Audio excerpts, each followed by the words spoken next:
বন্দে পুরুষোত্তমম। সর্বপ্রথম আমি প্রণতি জ্ঞাপন করছি আমার জীবনারাধ্য দেবতা, এ যুগের যুগপুরুষোত্তম পরম প্রেমময় শ্রী শ্রী ঠাকুর অনুকূলচন্দ্র রাঙারাতুল চরণে। প্রণতি জ্ঞাপন করছি তারই পরিবারের তথা ইষ্ট পরিবারের প্রতি প্রত্যেকের রাঙারাতুল চরণে।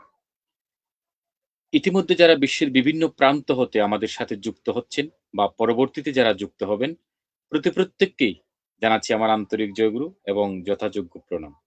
আশা করছি আপনারা সবাই ভালো আছেন এবং সুস্থ আছেন। আ এবং আপনারা নোটিফিকেশনের মধ্যে দিয়ে জানতে পেরেছেন আজকের যে আলোচ্য বিষয় সেই বিষয়বস্তুর আমাদের পূজনীয় ডক্টর শ্রী অ্যা বুদ্ধদেব চক্রবর্তী দাদা মহোদয় ঠিক করে দিয়েছেন। আমি কৃতজ্ঞতা প্রকাশ করছি দাদাকে।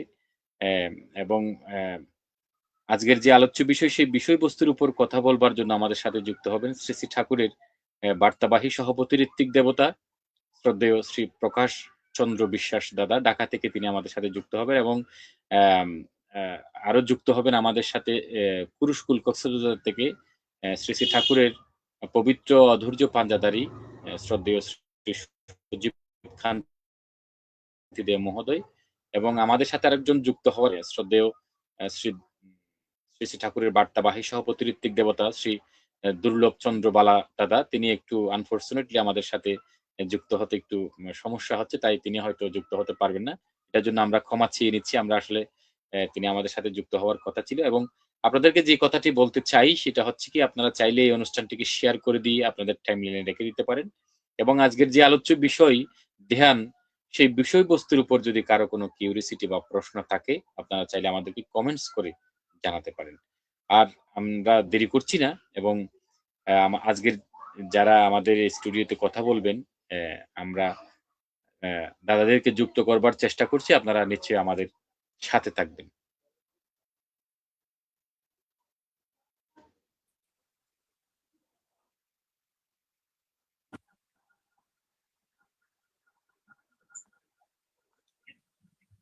দাদা জয়গুরু, জয়গুরু। জয় গুরু, জয় গুরু। জয় গুরু। প্রণাম নিবেন দাদা, আমার প্রণাম নিবেন। হ্যাঁ, জয় সজীব গুরু। দা যদি মোবাইলটা যদি একটু রোটেট করে দিতেন তাইলে আপনার ডিসপ্লেটা পুরোটা মোবাইলে অটো রোটেট দিয়ে আপনি মোবাইলটা যদি একটু অটো রোটেট দিলে হবে। শ্রদ্ধেয় সজীব দাকে বলছিলাম আরকি।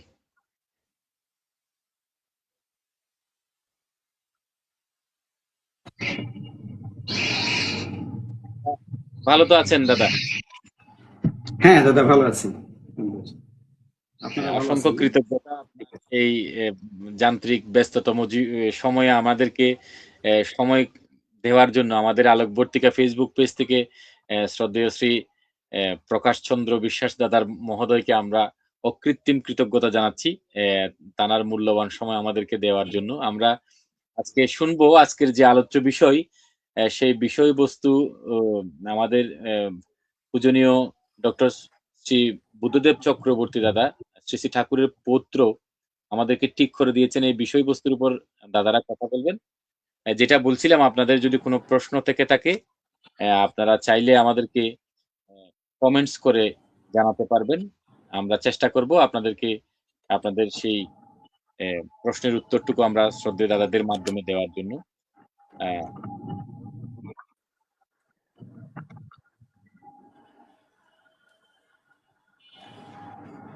দাদা জয়গুরু আপনার আপনার সজীবদাকে বলছিলাম আরকি আপনার ফোনটা যদি রোটেট করে আপনি একটা অটো রোটেট আছে ওখানে উপরে ওটা দিয়ে যদি আপনি মোবাইলটাকে যদি পাতারি করে রাখলে তাইলে ঠিক হয়ে যাবে। অটো রোটেট দিতে হবে উপরে একটা অপশন আছে অটো রোটেট ওটা দিলে ঠিক হয়ে যাবে।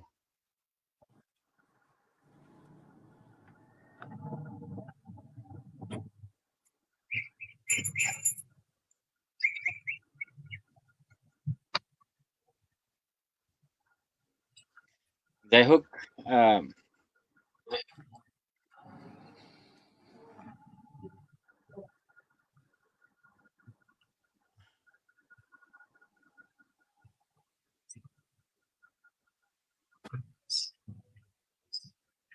দাদা হচ্ছে না। অসুবিধা নাই আপনি থাক নাইলে এতটুকুতে থাক অসুবিধা হবে না। আ আমরা দাদাকে কৃতজ্ঞতা জানাচ্ছি আবারও এই ব্যস্ততম সময় আমাদেরকে দেওয়ার জন্য। আমাদের সাথে দুর্লভ দাদা যুক্ত হওয়ার কথা ছিলেন। আনফরচুনেটলি তিনি একটু মানে ব্যস্ত হয়ে পড়েছেন। আমাদের কাছে ক্ষমা রাখি যে তিনি যেখানেই যান তার অ্যা কাজ যেন সুফল হয় সেই প্রার্থনাটুকু রাখছি। আমি আজ আর দেরি করছি না। আজকের যে আলোচ্য বিষয় সেই বিষয়বস্তুর উপরে আলোকপাত করবার জন্য আমি সবিনয়ে অনুরোধ করছি আমাদের কক্সবাজার স্কুল থেকে আমাদের সাথে যিনি যুক্ত হয়েছেন শ্রী শ্রী ঠাকুরের পবিত্র অধৈর্য পাঞ্জাদারি শ্রদ্ধেয় শ্রী সজীব কান্তি দাদা মহোদয়কে আমি আজকের যে বিষয়বস্তু ধ্যান সেই বিষয়ের উপর দাদার মূল্যবান আলোচনাটুকু রাখবার জন্য বিশেষ অনুরোধ জানাচ্ছি। জয় গুরু। জয় গুরু।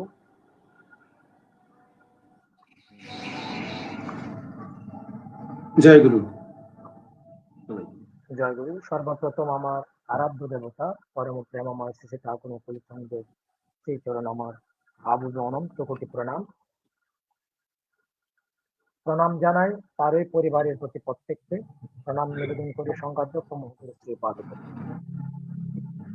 আমি অশেষ কৃতজ্ঞতা এবং ধন্যবাদ এবং আন্তরিক জয়গুরু জানাই আমাকে এই আলোকবর্তিকা প্ল্যাটফর্মে কথা বলবার জন্য, ঠাকুরের বিষয়ে আলোচনা করবার জন্য সুযোগ করে দেওয়ার জন্য। আমাদের এই সকলেরই প্রিয় এবং আমার খুবই প্রিয় এবং শ্রদ্ধাভাজন শ্রদ্ধেয় শ্রী সকালধর মহোদয়কে, যিনি আজকে হোস্ট এবং আমাদের আজকে আমাদের সাথে যুক্ত আছেন আমাদের এই পরম শ্রদ্ধেয় পরম প্রেমময় শ্রী ঠাকুর মুকুলচন্দ্রের বার্তাবাহী সহপত্রী দাদা শ্রদ্ধেয় শ্রী প্রকাশ চন্দ্র বিশ্বাস দাদাকে আমার প্রণাম। আজকের যে আলোচ্য বিষয় সবাই জানি এবং পরম প্রেমময় শ্রী ঠাকুর মুকুলচন্দ্রের সে দীক্ষায় তার পুরুষোত্তম মনোগামী ঋত্বিকের মধ্য দিয়ে আমরা জানি বা বুঝতে পারি বা আমরা আমাদেরকে জানিয়েছি, আমরা সকলেই জানি। যদিও আজকের যেহেতু আলোচ্য বিষয় রাখা হয়েছে ধ্যান, সেই জায়গা থেকে আমি যতটুকু নিজে জানতে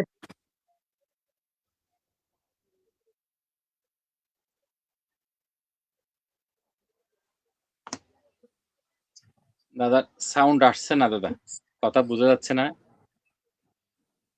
মিউট হয়ে গেছে নাকি? আমি চেষ্টা করব। এখন বোঝা যায় দাদা? এখন শোনা যাচ্ছে। ঠিক আছে, ঠিক আছে। তো আমি চেষ্টা করব। তবে আমরা গতকালকে একটা সেশন হয়েছে তার কথা, সেখানে পরম প্রেমময়ের শ্রী ঠাকুর মুকুলচন্দ্রের পৌত্র, আমাদের সকলেরই প্রিয়, আমার পরম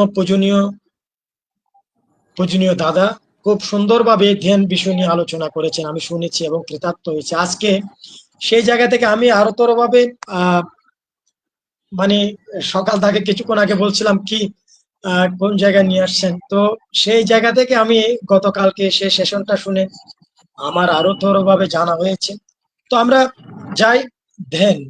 আসলে ধ্যান বিষয়টা কি? ধ্যান হচ্ছে সংস্কৃত ধ্যেয় ধাতু হতে এসেছেন, অর্থাৎ চিন্তা করা। তাহলে আমি ধ্যানটা করব কেন? তাহলে ধ্যানটা করতে হয় আমাদের মানসিক চাপ, উদ্বেগ, বিষণ্ণতা আমাদের লেগে আছে। সেই ধরুন আমাদের এই ধ্যানটা করলে পরে আমাদের মনকে স্থির রাখা যায়, আমাদের ক্রোধ নিয়ন্ত্রণ করা যায়। তাহলে এখন প্রশ্নটা হচ্ছে মানসিক চাপ, বিষণ্ণতা এবং মনকে শান্ত করবার জন্য ধ্যান। তাহলে ধ্যানটা কেমন করে করতে হয়, কার ধ্যান করতে হয়? তো বলছেন পরম প্রেমময় শ্রী ঠাকুরই তার এই সত্যানুসরণ গ্রন্থের মধ্যে বলছেন ধ্যান মানুষকে গ্রহণ কম করে। তাহলে গ্রহণ কমটা কি? অর্থাৎ গ্রহণ করার ক্ষমতা বাড়িয়ে দেয়। তাহলে আমরা কাকে ধ্যান করব? তাহলে আমাদের যে গ্রহণ করব, গ্রহণ করার ক্ষমতাটা যে বাড়াবো, কোন জিনিসগুলো গ্রহণ করব এবং সেটা বাড়িয়ে বা কি করব? তাহলে ধ্যানটা কার ধ্যান করব?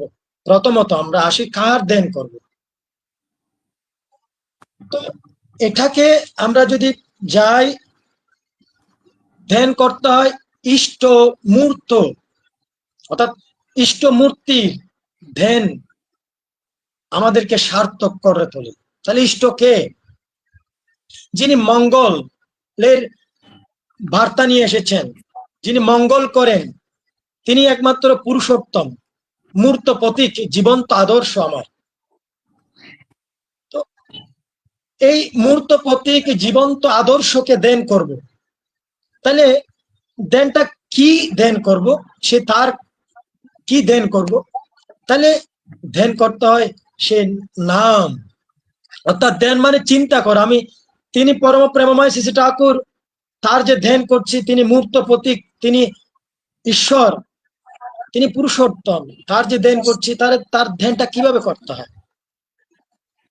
পরম প্রেমময় শ্রী শ্রী ঠাকুর অনুকূল চন্দ্রের পৌত্র পরম পূজনীয় দাদা গতকালকে খুব সুন্দর করে বলছিলেন, তার কাছে বসে একান্ত, আমরা মা বাবার কাছে যেমন করে বসি, তার ঠিক তেমন ভাবে তার সামনে বসে তিনি কি করতে ভালোবাসতেন, তিনি কি খেতে ভালোবাসতেন, তিনি কেমন করে চলবার কথা আমাদেরকে বলেছেন, কেমন করে চললে পরে আমাদের জীবনে বৃদ্ধিকামী হয়, কেমন করে চললে পরে আমি আমার পরিবার নিয়ে, আমার পরিবেশ, আমার সমাজ রাষ্ট্র নিয়ে কেমন করে ভাবে চলা যায় বা চলতে পারা যায়, তিনি কেমনটা চেয়েছিলেন, এই বিষয়গুলো চিন্তা করা। এই চিন্তা করার সাথে সাথে আরেকটা জিনিস হয়, যদি সেই তার নাম, সে তার নামটাকে নিয়ে আমরা যদি ভজনের মধ্য দিয়ে, তার নাম জপের মধ্য দিয়ে আমরা যদি সেই চিন্তাটাকে বাড়িয়ে দিই, তার আরো করে বেশি করে কি হয়, আমাদের সেই গ্রহণ কম, বা আমাদের আরো তোর ভাবে খুব পিওর ভাবে তার তার সান্নিধ্যে যাওয়া যায়।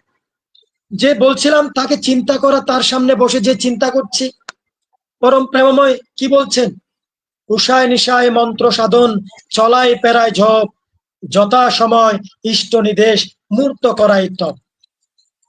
তিনি এই কথা যে বলছেন যেতায় তাকিস, হস না বেহুশ, করতে সন্ধ্যা প্রার্থনা, হবি তাতে কর্ম নিপুণ, শক্তি পাবে বর্ধন। তিনি আমাকে উষায় নিশায় মন্ত্র সাধন করতে বলছেন। এই মন্ত্রের সাধনের মধ্য দিয়ে, ওই যে বললাম, মন্ত্রের মধ্য দিয়ে তাকে চিন্তা করা, তার ধ্যান করতে হয়, তার নাম করতে হয়। তাহলে এক কথায় এই ধ্যানের বিষয়টা আমি যেটুকু আমি জানি, এক কথায় যেটা বলছেন, ইষ্ট স্বার্থ প্রতিষ্ঠামূলক চিন্তাই হচ্ছে ধ্যান,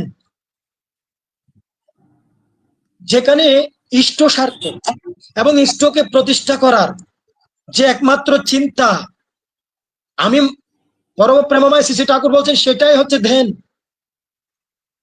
এখন আমি ধ্যান করছি, কিন্তু আমার মধ্যে কোনো ইষ্ট প্রতিষ্ঠা করবার কোনো ভালাই নেই, তাহলে সে ধ্যান কতটুকু হলো? সে ধ্যান হচ্ছে আমার স্বার্থের জন্য। তাহলে আমার কেন স্বার্থের জন্য বলছি? আমি আমাকে বৃদ্ধি করার জন্য। তো যদি ইষ্ট প্রতিষ্ঠার জন্য আমি ধ্যান করি, চিন্তা করি, তাহলে আমার তো ভালো হবেই। আমার ধরুন, আমাকে আমার মধ্য দিয়ে তার যেভাবে করে, যে বললাম, তাকে চিন্তা করা, তিনি আমাকে এমন ভাবে হয়ে উঠতে বলেছেন, আমাকে দেখে যেন লোক তাকে গ্রহণ করে। তাহলে আমার কথা বলা, চাল চলন ইত্যাদি, কাটায় কাটায় প্রত্যেকটা কিছু তিনি যেভাবে করে বলেছেন, তা যদি আমার মধ্য দিয়ে হয়, তাহলে লোক আমাকে দেখবে, সেই মানুষটা কার আশ্রিত, তিনি কি করেন। একদিন লোক বলবে, ভাই আপনি এত কিছু কিভাবে করতে পারেন, আপনি এত টাইম মেনটেন কিভাবে করতে পারেন, তো তখন আমি তাকে বললাম, এটা আমার পরম প্রেমময় শ্রী শ্রী ঠাকুর অনুকূলচন্দ্র আমাকে শিখিয়েছে। যেমন করে আমরা আরো ভালো করে বুঝতে পারি যে যে কথাটা বলছিলাম, ইষ্ট মূর্তি যে ধ্যান করার কথা বলছেন পরম প্রেমময়, তার আলোচনা প্রসঙ্গ দ্বিতীয় খণ্ডের মধ্যে বলছেন প্রশ্ন করা হচ্ছে, ঠাকুর মানে ধ্যানটা ইষ্ট মূর্তির যে ধ্যান করার কথা বলছেন, সেখানে সার্থকতা কি? সার্থকতা এই, পরম প্রেমময় শ্রী শ্রী ঠাকুর অনুকূলচন্দ্র বলছেন, মানুষের বাহ্যিক চেহারাটা তার ভিতরেই প্রতিচ্ছবি। মানুষের বাহ্যিক চেহারাটা তার ভিতরেরই প্রতিচ্ছবি। জ্ঞানময় চিরচেতন যিনি, জ্ঞানময় চিরচেতন যিনি, তার মূর্তি ধ্যান করতে করতে তার অন্তরের সম্পদ আমাদের কাছে উদ্ভাসিত হয়ে ওঠে। আর ধ্যান মানে শুধু ইষ্টের চেহারা চিন্তা করা নয়, ধ্যান মানে শুধু ইষ্টের চেহারাটা চিন্তা করা নয়, তার চাল চলন, আচার ব্যবহার, চাহিদা, পছন্দ, নির্দেশ সব সম্বন্ধে চিন্তা করা। এই চিন্তা করা এবং নিজেকে সেভাবে নিয়ন্ত্রিত করতে হয়। ওই যে প্রথমে বলছিলাম, পরম প্রেমময় কেমন করে চলতে ভালোবাসেন, কেমন করে চলতেন। তিনি একটা মানুষের সাথে কথা বললে কেমন করে কথা কইতেন, তিনি একটি কাজ করতে গেলে কেমন করে সেই কাজটা করতেন। তিনি প্রত্যেকটি কাজে আমাদেরকে শিখিয়েছেন, তিনি করে করিয়ে শিখিয়েছেন। তো সেগুলো চিন্তা করা আর নিজেকে সেভাবে নিয়ন্ত্রিত করা। আমার মধ্যে ভালো মন্দ যা কিছু থাক, তা কেমন করে ইষ্টানুকূল করে তুলবো। আমি ধ্যান করছি, আমার ধ্যানের মধ্যে দেখা যাচ্ছে, সে নাম করতে করতে ধ্যান করতে করতে দেখা যাচ্ছে কি, আমি আজকে একজন লোকের কাছে, অর্থাৎ আজকের দিনে আমি একটা লোকে মানে আমার ব্যবহারে সে কষ্ট পেয়েছে, আমার মনে হয়েছে, তো সেটা আমার অনুভূতিতে এসেছে, কিন্তু এর পরক্ষণই আমার কিন্তু সেই লোকটার কাছে আমার তার সাথে কথা বলে তাকে আমার ভুল যে হয়েছে সেই জন্য তার কাছে ক্ষমা চেয়ে নিতে হয়। যদি সেটা যদি হয় তাহলে আমার ধ্যানই সার্থক হয়। আমার মনে হয়েছে আজকে আমি ইষ্টবৃত্তিটা একটু দেরিতে করেছি, আমার মনে হয়েছে আরো একটু আগে করতে হয়, ওই ধ্যানের চিন্তায় আমার এসেছেন, তাহলে তারপরের দিন যে আমি ইষ্টবৃত্তিটা করব, যদি সেই পরম প্রেমময়ের দেওয়া অনুযায়ী বলা অনুযায়ী যদি না করে থাকি, যদি আমার লেট হয়ে যায়, তাহলে আমার সেই পরের দিনই সেটা আমার ঠিক করে নিতে হয়, তবে আমার ধ্যানের সার্থকতা হয়ে উঠল। আমার মনে হয়েছে আজকে আমার প্রার্থনাটা হয়নি, কেন মনে হয়েছে?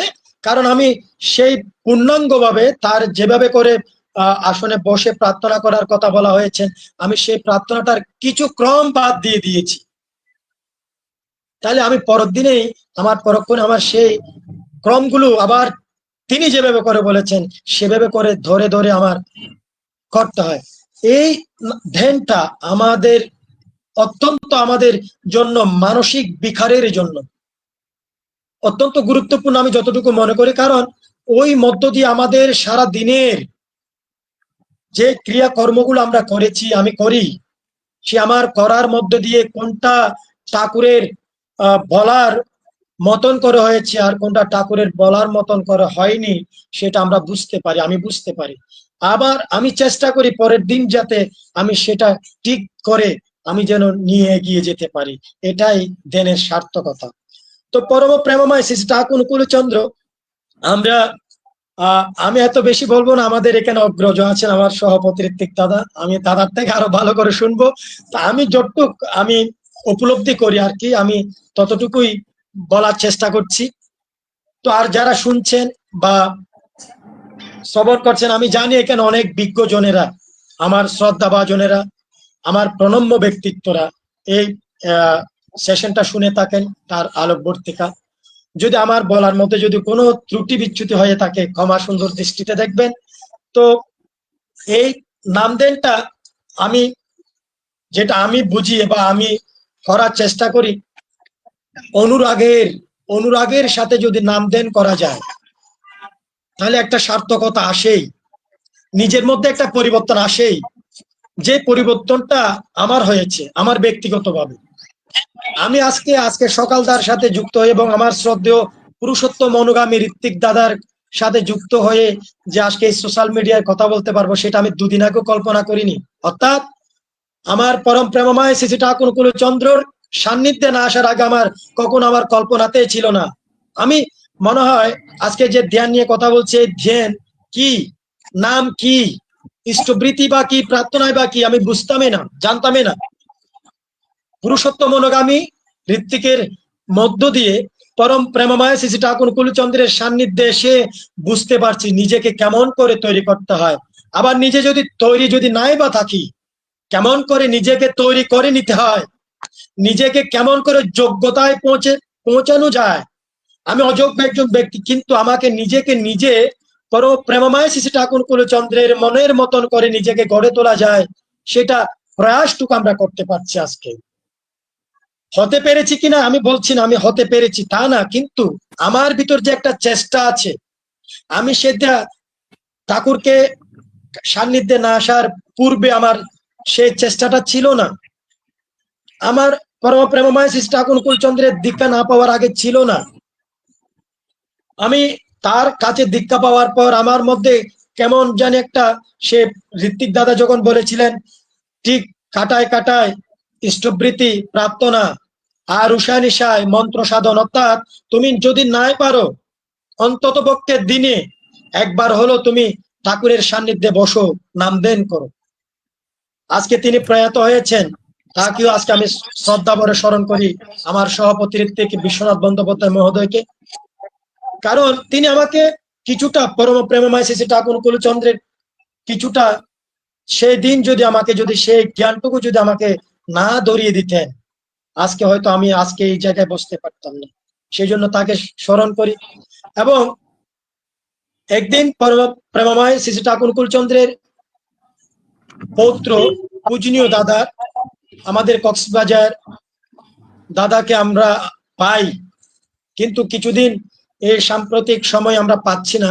খুবই নিজেকে দাদাকে খুবই মিস করছি আমরা, বিশেষ করে আমি আরো বেশি মিস করছি। তো একদিন ধ্যানের সম্পর্কে কথা হচ্ছিল, একটা স্টুডেন্ট পূজনীয় দাদার কাছে, স্টুডেন্টের মাও ছিল, সে মাটা বলছিল পূজনীয় দাদাকে বলছিলেন, দাদা একটু আমার ছেলেকে একটু আশীর্বাদ করেন, আমার ছেলের সামনে পরীক্ষা। এবং তো পূজনীয় দাদা তার সাথে কথা বলতে বলতে তাকে বলছিলেন, আমি সেই রুমে বসেছিলাম একটি কোনায় শুনতেছিলাম। সেই সময় পূজনীয় দাদা সেই ছেলেটাকে বলছিলেন, ভাইটাকে বলছিলেন, দেখো তোমার যখন ইষ্টবৃত্তি করো, হ্যাঁ করি, নামদেন হয় তেমনটা হয় না। সে ছেলেটা বলছিলেন, তো পূজনীয় দাদা তাকে বলছিলেন, তোমার যখন পড়তে পড়তে যখন মন আর পড়ার দিকে যাবে না এবং পড়াগুলো যখন মুখস্থ হবে না, তোমার আয়ত্তে আসবে না, তখন তুমি কি করবে, পড়ায় অযথা সময় না কাটিয়ে তোমার পড়াগুলো যখন তোমার মুখস্থ হচ্ছে না অর্থাৎ আয়ত্তে আসছে না, তখন তুমি পড়ার টেবিলে সময় না কাটিয়ে তুমি একটু পায়চারি করো, 2 মিনিট পায়চারি করে তুমি ঠাকুরের সান্নিধ্যে একটু বসো, একাকিত্বে বসে একটু নামদেন করার চেষ্টা করো, তাকে চিন্তা করো, সে নামদেনের মধ্য দিয়ে তুমি এরপরে এসে পড়ার টেবিলে বসো, পড়ায় মন লাগাও। আমার সেদিন আমিও সেই পূজনীয় দাদার কথাতেই আমারও ভিতরে কেমন জানি একটু সাড়া দিল। তো সেদিন থেকে আমি আরো বেশি করে ঠাকুরের নাম ধ্যান এগুলো করার চেষ্টা করি। তো চিন্তা করি, অর্থাৎ ঠাকুরের সেই চিন্তা, আজকে আমার কি করণীয়। আমি তো ইষ্টবৃত্তি করেছি, সস্তনী করেছি, আজকে আমার ইষ্ট কাজ কি হবে, সেগুলো কিন্তু আমাদের নামদেনের মধ্য দিয়ে আমার পারিপার্শ্বিককে কিভাবে করে আমরা গড়ে তুলবো, ইষ্টমুখী করে তুলবো, এগুলো ওই একমাত্র ইষ্ট পরায়ণতা, ইষ্টমুখী চলনেই আমাদের এগুলো হয়ে ওঠে। আমি অতটুকুই বুঝি, নামদেনের আরো অনেক তাৎপর্য আছে। প্রেমময় শ্রী ঠাকুর কুলচন্দ্র আরো অনেক ভাবে বলেছেন, আমি এইটুকু তুলে ধরলাম আমার যতটুকু সাধ্য। এবং আমার এখানে শ্রদ্ধেয় দাদা আছেন, আমরা আরো শুনবো। আমার কথা এখানে এতে টানলাম। আমি সর্বপরিশেষে একটি কথাই বলবো, পরম প্রেমময় শ্রী ঠাকুর কুলচন্দ্রের শ্রী চরণে তাকে বলবো, তাড়ন পীড়ন যা করো তুমি অনাহারে বা উপহারে রাখো, তাকাও কিনা আমার দিকে কিংবা ঘৃণার চক্ষে দেখো, যাই করো না তুমি আমায়, আমি তোমার চিরদিনের। এই এই চিরদিনেরটা যেন আমি যেন তার সাথে থাকতে পারি, বা আমি আমি আমার সেই তার সাথে যেন আমাকে নিয়ে যেতে পারি। তোমার সেবায় আমার ধর্ম, তোমার কাজে আমার তপের, তার কাজটা যেন আমার তপের হয়, আমার সাধনার হয়।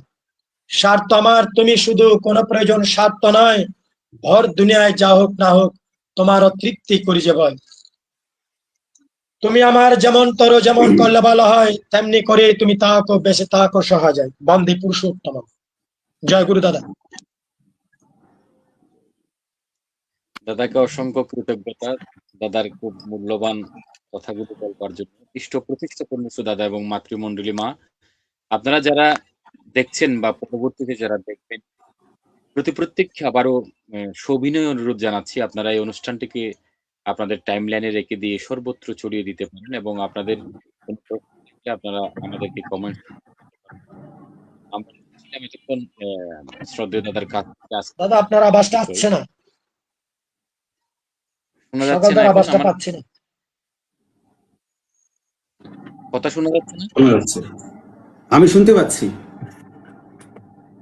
আচ্ছা আচ্ছা, যারা এবার দেখছেন প্রত্যেককে আমার অনুরোধ জানাচ্ছি, আপনারা এই অনুষ্ঠানটিকে শেয়ার করে দিবেন এবং যেটা বলছিলাম, আপনারা এই কোনো প্রশ্ন থাকলে আমাদেরকে রাখতে পারেন এবং আপনারা এই অনুষ্ঠানটিকে চাইলে আমাদের একই নামের একটা ইউটিউব চ্যানেল আছে আলোক বর্তিকা, এখান থেকে উপভোগ করতে পারবেন। কারণ এই সেশনগুলো আসলে ফেসবুকের যে নিয়মাবলী, সেই নিয়মাবলীর মধ্যে ১ মাসের মধ্যে এগুলো অটো ডিলিট হয়ে যায়। তাই আপনারা যদি কেউ দেখতে বিলম্ব হয়, তাইলে আপনারা চাইলে একই নামের চ্যানেল থেকে, ইউটিউব চ্যানেল থেকে আপনারা চাইলে এই অনুষ্ঠানটিকে উপভোগ করতে পারেন।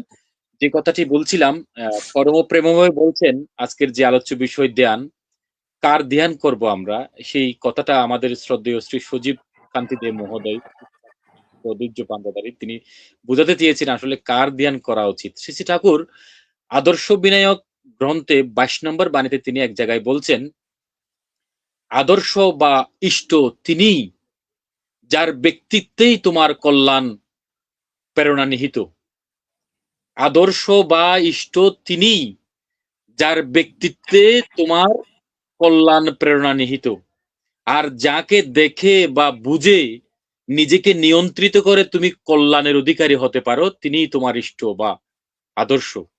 যাই হোক, আমরা আরো শুনবো আজকের যিনি আমাদের শ্রদ্ধা ভাজন শ্রী শ্রী ঠাকুরের বার্তাবাহী সহবতী ঋত্বিক দেবতা, আমরা শ্রদ্ধেয় দাদার কাছ থেকে শুনবো। আমি দাদাকে সবিনয় অনুরোধ করছি, আজকের যে আলোচ্য বিষয় ধ্যান, সেই বিষয়বস্তু সম্বন্ধে দাদার মূল্যবান কথাটুকু দাদাকে রাখবেন। দাদাকে আমার আন্তরিক জয় এবং প্রণাম।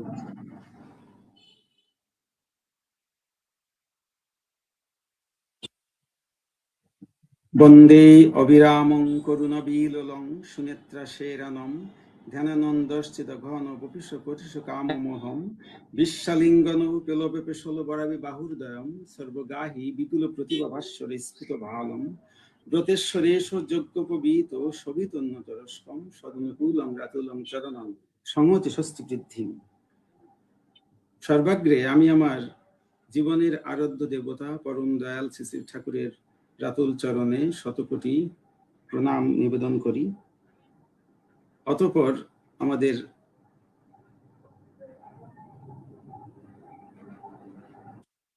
সৎসঙ্গ ফাউন্ডেশনের পূজনীয় অধ্যক্ষ মহোদয়কে আমার সশ্রদ্ধ প্রণাম, অধ্যক্ষ প্রতিনিধি সহ দেওঘরের সমস্ত দাদা মায়েদেরকে আমার সশ্রদ্ধ প্রণাম জানাই এবং আজকের এই সৎসঙ্গ অনলাইন অধিবেশনে যে সমস্ত দাদা ও মায়েরা উপস্থিত আছেন সবাইকে আমার আন্তরিক জয়গুরু এবং অশেষ শ্রদ্ধা প্রীতি ও শুভেচ্ছা জানাই।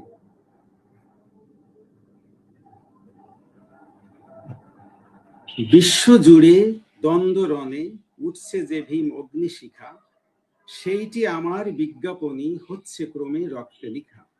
পাপ দানবীর অত্যাচারে ডাকছে যে নর ত্রাহি ত্রাহি, চিহ্ন সেজে মোর প্রকটের সন্দেহ তাই বিন্দু নাহি। আমরা বর্তমান পৃথিবীর দিকে যদি তাকাই আমরা দেখতে পাই যে চারিদিকে শুধু দ্বন্দ্ব সংঘাত, যুদ্ধ বিগ্রহ, অবিশ্বাস, পারস্পরিক সন্দেহ সমগ্র মানব জাতিকে বিরাট দারুণভাবে আচ্ছন্ন করেছে।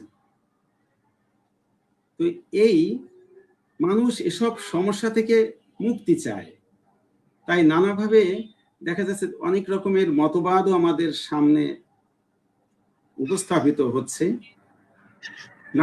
নানা মনীষী, নানা গবেষক, ইভেন চিকিৎসা বিজ্ঞানী, তারাও মানুষকে শান্তি স্বস্তি দান করার জন্য তাদের চেষ্টা অব্যাহত রেখেছেন। কিন্তু এই সবকিছুর মধ্যেও আমরা দেখতে পাই যে এই সামগ্রিক জটিলতা থেকে মুক্তি লাভের একটি অন্যতম উপায় হিসেবে মেডিটেশন কথাটি আমাদের সামনে এসে অনিবার্যভাবেই চলে এসেছে। মেডিটেশন যদিও ভারতবর্ষেই মূলত এটা প্রচলিত একটি ধর্মীয় একটা আচার বা একটা অনুশাসন বলা যায়, কিন্তু এটা এখন সমগ্র বিশ্বব্যাপী একটা সার্বজনীন ভাবে এটা গৃহীত হয়েছে সমগ্র বিশ্বে। তো সেদিক থেকে এবং যেটা জাতি ধর্ম বর্ণ নির্বিশেষে সবাই এটাকে এই মেডিটেশনের দিকে আকৃষ্ট হচ্ছে। তো সেদিক থেকে আজকের বিষয়টি সত্যিই খুবই তাৎপর্যপূর্ণ। এই মেডিটেশন কথাটি যদি আমরা সংজ্ঞায়িত করি, এর আবিধানিক অর্থ বলা যায় যে ধ্যান হলো একমুখী নিরবচ্ছিন্ন চিন্তা প্রবাহ। পরম দয়াল শ্রী শ্রী ঠাকুর মেডিটেশনকে ধ্যানের বিভিন্ন সময়ে এটাকে সংজ্ঞায়িত করেছেন। তিনি একবার বলেছেন অনুরাগমুখ হৃষ্ট চিন্তনী ধ্যান। আবার বলেছেন ধ্যান মানেই কোনো কিছু একটা চিন্তা নিয়ে লেগে থাকা, আর তাই আমরা বোধ করতে পারি যা আমাদের লেগে থাকাটার বিক্ষেপ এনে দেয় কিন্তু ভেঙে দিতে পারে না। অর্থাৎ ধ্যানটা একমুখী মনসংযোগের কথাটি আমাদের মনে করে দিচ্ছে। তো এই ধ্যানের সঙ্গে আবার কতগুলো টার্ম অনিবার্যভাবে চলে আসে। মনসংযোগ, ধ্যানের আরেকটি অর্থ বলা যায় মনসংযোগ। তা ঠাকুরকে প্রশ্ন করা হচ্ছে এক জায়গায়, ঠাকুর ধ্যান কাকে বলে? পরম দয়াল তিনি বলছেন ধ্যান মানে লোকে বোঝে না, আসলে অযথা একটা কসরত করে। অর্থাৎ ধ্যান বলতে আমরা যেটা বুঝি যে একটি জায়গায় চোখ বন্ধ করে উপবেশন করা এবং মনসংযোগ এখানে রাখার চেষ্টা করা। তো এরকম একটা ঠাকুর এটাকে শব্দটিকে বলেছেন ফিক্সেশন। তো ঠাকুর বলছেন এই ফিক্সেশন করতে গিয়ে মানুষ অযথা কসরত করে। এই শুধু ফিক্সেশনই নয়, এখানে কনসেন্ট্রেশন বিষয়টি চলে আসে ধ্যানের সঙ্গে। ধ্যানকে যদি আমরা সার্থক করতে চাই তাহলে আমাদের মনসংযোগের বিষয়টি অনিবার্যভাবে চলে আসে। কনসেন্ট্রেশন মানে মানে উইথ দ্য সেন্টার, অর্থাৎ সেন্টারের সঙ্গে আমাদের একটা মনোযোগ স্থাপন করা। তো এই যে তিনি আবার স্বাভাবিকভাবে ঠাকুর, আমরা যেটা বুঝি যে মনোসংযোগের বিষয়টি আমরা অনিবার্যভাবে বুঝতে পারি, ঠিক আছে, কিন্তু ধ্যানের বিষয়টি শুধুমাত্র মনোসংযোগ নয়। আমাদের কনসেন্ট্রেশনের কথাটি যদি বলি, কনসেন্ট্রেশনকে আমরা বলতে পারি, ঠাকুর বলছেন যে তোমার সমগ্র কর্ম চিন্তা যখন ইষ্টার্থ পরিক্রমায় চলবে তখনই তোমার আসবে কনসেন্ট্রেশন। আমার দৈনন্দিন জীবন, আমার কর্ম, চিন্তা প্রবাহ, আচার ব্যবহার সবই যখন ইষ্টার্থ পরিক্রমায় চলবে, ইষ্টকে পরিপূরণ করতে সচেষ্ট হবে, তখনই আমার সত্যিকারের কনসেন্ট্রেশনটা আসবে। আমার যতক্ষণ পর্যন্ত আমার কনসেন্ট্রেশন না আসবে ততক্ষণ কিন্তু আমার ধ্যানও হবে না। তো সেজন্য আমার চিন্তাধারার সঙ্গে সঙ্গে আমার দৈনন্দিন কাজকর্মগুলো কিন্তু এই সবকিছু একটা একতানতা, ইষ্টের সঙ্গে সম্পৃক্ততা, ইষ্ট নির্দেশ ব্যতিক্রমী কোনো কথাই শুনবি না, সমর্থনও করবি না, তা আচার ব্যবহার আনবি না। তো এইগুলো, এই ঠাকুরের একটা মিরাকেল হচ্ছে যে তার একটি বাণীর সঙ্গে তার সমস্ত বাণীগুলোর একটা সম্পর্ক আছে। প্রমথদা নামে একজন ভক্ত ঠাকুরকে প্রশ্ন করেছেন যে ঠাকুর, কাজ করলেই তো হলো, তাহলে আর মেডিটেশনের দরকারটা কি? ঠাকুর বলছেন যে কথাবার্তা, চালচলন, কাজকর্ম, ভাব, রকম সকম সবটার ভিতর দিয়ে ইষ্টার্থ প্রতিষ্ঠাপন্নতার যে সূত্র, সেটা যদি অবিচ্ছিন্ন রাখার প্রয়াস যেটা, সেটাই কিন্তু রিয়েল ধ্যান। সেক্ষেত্রে আমাকে শুধু যে কাজ করতে বলছে তা না, বলছেন যে কথাবার্তা, চালচলন, কাজকর্ম, রকম সকম সবটার ভিতর দিয়ে ইষ্টার্থ প্রতিষ্ঠাপন্নতার যে সূত্র, সেটাকে অবিচ্ছিন্ন রাখতে হবে, এবং এটাই রিয়েল মেডিটেশন। আমরা যখন তারপরে একটি বিষয় আছে যে এই মেডিটেশন আমরা কখন করব, কার মেডিটেশন করব, এবং সেটা দিনের ভিতরে কয়বার করব, এই সমস্ত অনেকগুলো প্রশ্ন আসে। তো কাকে ধ্যান করব সে কথাটি আমার পূর্ববর্তী যে বক্তা তিনি বলেছেন যে পুরুষোত্তমই হচ্ছেন মানুষের ইষ্ট, পুরুষোত্তমী দেহ। তিনি চলে গেলে পুরুষোত্তম অনুগামী ঋত্বিকের কাছ থেকে পুরুষোত্তম প্রবর্তিত যে দীক্ষায়, তাতে দীক্ষিত হয়ে সেই পুরুষোত্তমকে অনুসরণ করতে হবে এবং তারই আমরা ধ্যান করব। এটি তারই দেওয়া বিধি। এক্ষেত্রে আমরা এই ধ্যান করব, কতটুকু সময় আমরা ধ্যান করতে পারি? ঠাকুর বলছেন যে তার ইষ্টের দেওয়া যে দীক্ষা প্রণালী, তার যে নির্দেশিত আদর্শ, সেটা দিনের ভিতরে 2-1 বার করলে হয় না। এটাকে আসলে 24 ঘন্টাই আমাদের অনুশীলনের মধ্যে রাখতে হয়। তো এই ক্ষেত্রে ঠাকুর কয়েকটি জায়গায় বিশেষ করে তিনি উল্লেখ করেছেন যে, যেমন তিনি বলছেন যে পুণ্যপুঁথিতে আছে যে গুরুর দেওয়া জিনিস আমরা যদি নিরন্তর যদি আমরা আমাদের অনুশীলনের মধ্যে রাখি, তাহলেই কিন্তু আমরা আমাদের ধ্যান বলি বা আমাদের সাধনা বলি, সেটা তখন সার্থকতায় রূপ নেবে। এই ধ্যানের সঙ্গে কিছু, ধ্যানকে সার্থক করতে গেলে আমাদের দৈনন্দিন জীবনের কিছু অভ্যাসেরও ব্যাপার আছে। সবার দ্বারা কি ধ্যান সার্থক হবে? সবার পক্ষে ধ্যান কি সার্থক হয়ে উঠবে? শ্রীমদ্ ভগবদ গীতায় উল্লেখ আছে যে অত্যাহার অনাহার নিদ্রা অতিশয়, অতি জাগরণ হলে যোগ নাহি হয়। নিত্য নিয়মিত যার আহার বিহার, সকল কর্মের চেষ্টা নিয়মিত যার। নিয়মিত হয় যার নিদ্রা জাগরণ, যোগে হয় তার সর্ব দুঃখ নিবারণ। মেডিটেশনের মাধ্যমে আমরা আসলে শান্তি চাই, আমরা সমস্ত দুঃখের অবসান করতে চাই। তো সেই ক্ষেত্রে এখানে যে বিষয়টি আমি বললাম যে অতি আহার, অতি নিদ্রা, অতি জাগরণ, এগুলো যদি থাকে তাহলে কিন্তু আমার ধ্যান কখনো সার্থক হবে না। এগুলো যার নিত্য নিয়মিত হয়, নিত্য নিয়মিত যার আহার বিহার, সকল কর্মের চেষ্টা নিয়মিত যার।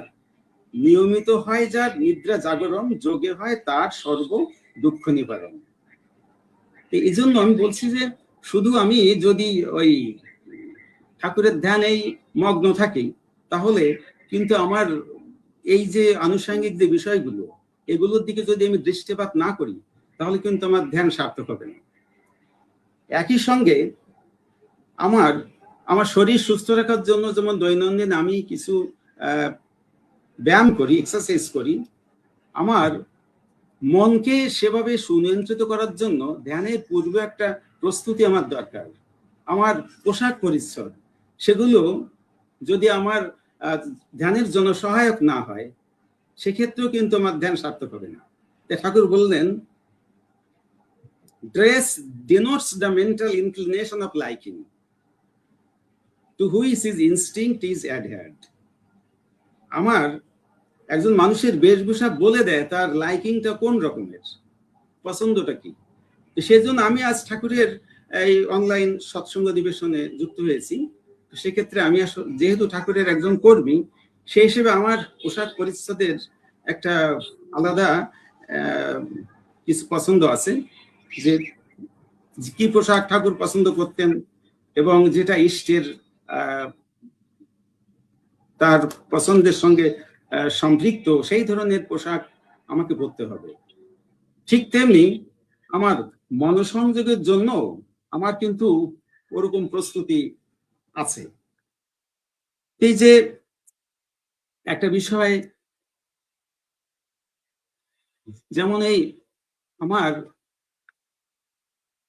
মনকে নিয়ন্ত্রণ করার জন্য বা ধ্যানে বসার জন্য তার পূর্বে আরো কিছু অনেক রকমের নিয়ম আছে আমাদের। যেমন কিভাবে বসতে হবে, আমার সেই আসনটার কতটুকু কি হবে। শাস্ত্রে আছে যে ব্যাঘ্র চর্মে বসবে, বাঘের চামড়ায়। হ্যাঁ, কিন্তু আবার ঠাকুর ঠিক ওভাবে অতটা জোর দেননি। ঠাকুর বলেছেন যে ওই একটা আসনটা হবে একটা মোটামুটি শীত দ্বারাটা সোজা করে, সে পদ্মা আসনও হতে পারে বা সুখাসনও হতে পারে, সেভাবেই বসতে হবে।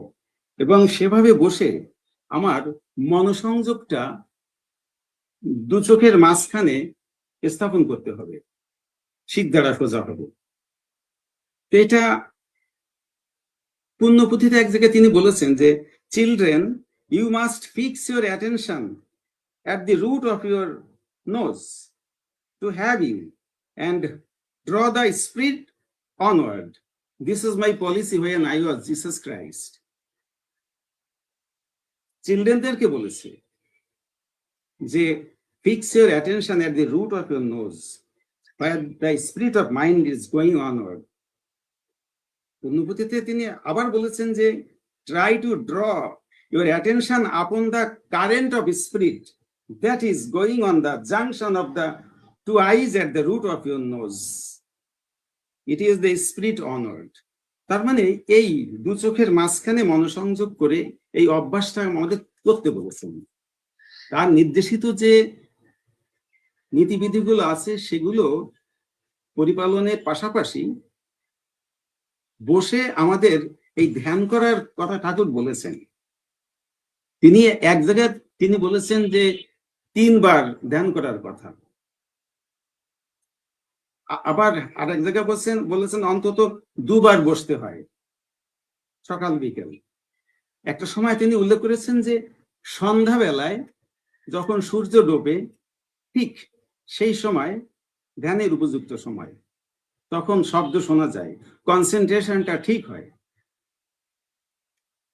তো এভাবেই আমরা যদি অন্ততপক্ষে নিয়মিত 2-3 বার ধ্যানে বসতে পারি, তাহলে আমাদের শরীর মনের একটা একাগ্রতা আমরা লাভ করতে পারি। যতদিন না আমাদের শরীর মনের একাগ্রতা আমরা লাভ করতে না পারবো, ততদিন আমাদের কোনো সিদ্ধান্ত, আমাদের প্রত্যেকটি কাজ যে আমরা সুচারুরূপে সম্পন্ন করব, সেটা কিন্তু সত্যিকার ভাবে আমাদের পক্ষে সম্ভব হবে না। তিনি বললেন যে ওই ধ্যানটা করবি 24 ঘন্টা, সব দেখবি সব সেই, তাকেই কয় সন্ধ্যারে বন্ধা করা। 24 ঘন্টা, এগুলো কিন্তু পূর্ণ পুঁথিতে আছে। বলেছেন 24 ঘন্টাই গুরুর ধ্যান করবি, সব তুমি, সব তুমি, সব দেখবি সেই। তো এইভাবে সন্ধ্যাকে বন্ধা করে ফেলা মানে তখন আর দিন রাত নেই।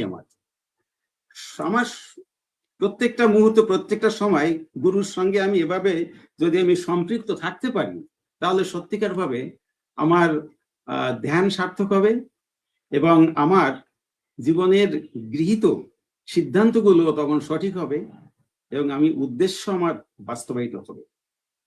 তো এক্ষেত্রে আমি দেখতে পাই যে কয়েকটি উদাহরণ আমি দিতে পারি যে ধ্যান কিভাবে মানুষের জীবনে সার্থক হয়েছিল, এরকম দু একটি উদাহরণ যদি আমি দিতে পারি।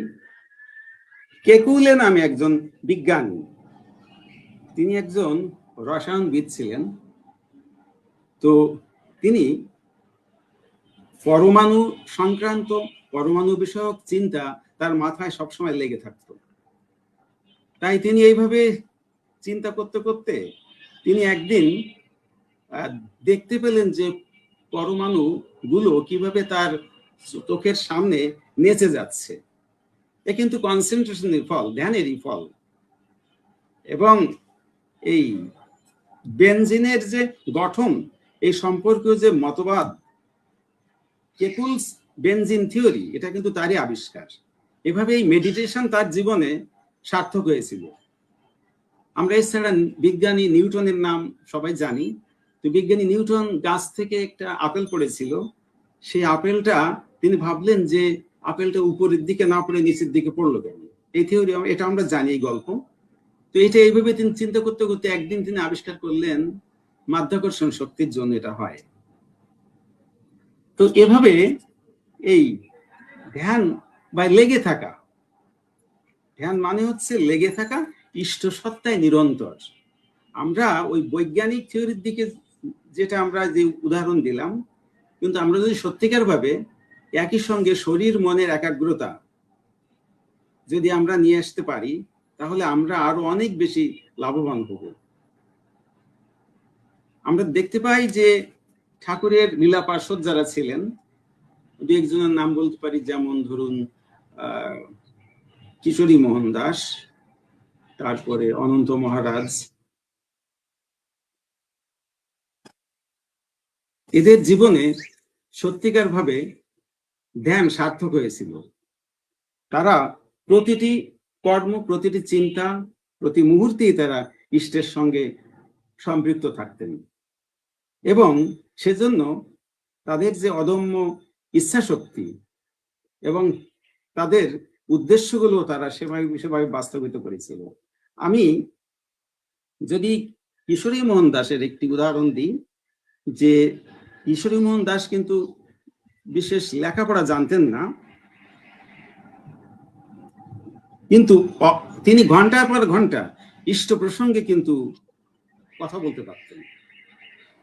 তিনি প্রাতিষ্ঠানিক শিক্ষা তার ওরকম ছিল না, কিন্তু তার ইষ্ট প্রসঙ্গ মানুষকে খুবই আকৃষ্ট করত, মানুষ তার দ্বারা খুবই আকৃষ্ট হতেন।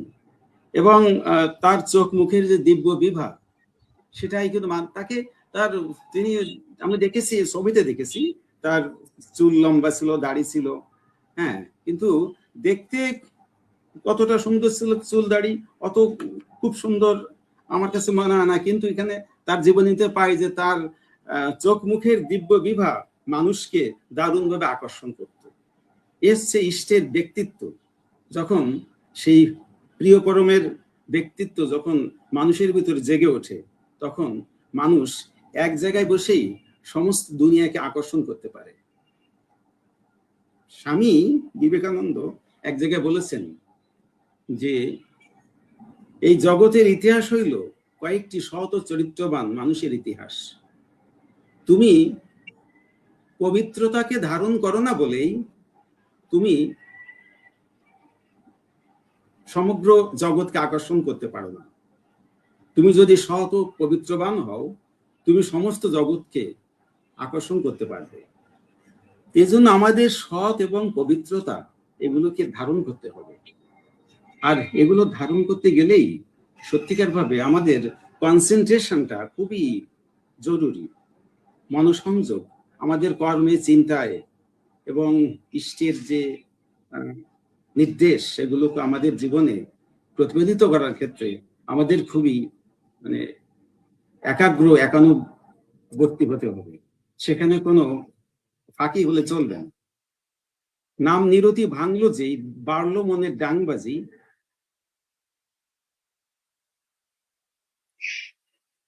বাণীটার পরবর্তী অংশটা খুবই জানা বাণী আমার। নাম নিরতি ভাঙলো যেই, বাড়লো মনের ডাংবাজি। অমনি সোজা হলো রাজি, মাঝখানে একটা লাইন আছে। আমরা যখনই নামের সঙ্গে আমাদের কন্টিনিউশনটা ভেঙে যায়, তখন কিন্তু আমরা অন্যদিকে ধাবিত হই। তাই ধ্যানের যে বিষয়টি হচ্ছে যে ধ্যানটা হচ্ছে কি, যে আমাদের একাগ্রতা কোনোভাবে যেন সেটা ভেঙে দেয় না, আমাদের বিক্ষেপ এনে দিতে পারে না।